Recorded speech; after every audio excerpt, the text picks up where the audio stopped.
ചേട്ടൻ ആദ്യമായിട്ട് പാടിയ പാട്ട് ഏതായിരുന്നു? ആദ്യമായിട്ട് പാടിയ പാട്ട് അങ്ങനെ പണ്ട് ഒരു മലർത്തോപ്പില്, അതുകൊണ്ട് നീലവാനച്ചോലയിലുണ്ട്. നീലവാനച്ചോലയില്. നീലവാനച്ചോലയിൽ ഞാൻ സാറിനെ കേൾപ്പിക്കാൻ വേണ്ടി ആണോ അങ്ങനെ പാടിയിട്ടുണ്ട്. സാറിന്റെ എൻ്റെ പാട്ട് സാറിന്റെ ഏറ്റവും ഇഷ്ടപ്പെട്ട പ്രിയപ്പെട്ട പാട്ടാണ്.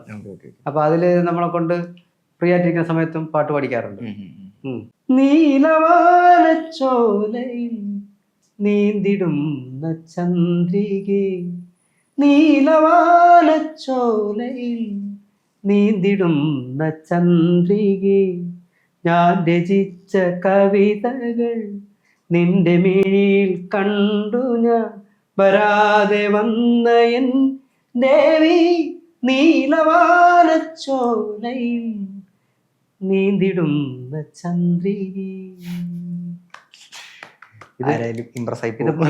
ഇത് പാടുമ്പോ വേറെ എന്തായാലും അടിയൊന്നും ഒഴിവാകും. ഈ സാറിന് മുല്ലായിരുന്നു പാടിപ്പിക്കുന്നത്? പാട്ട് സാറിന്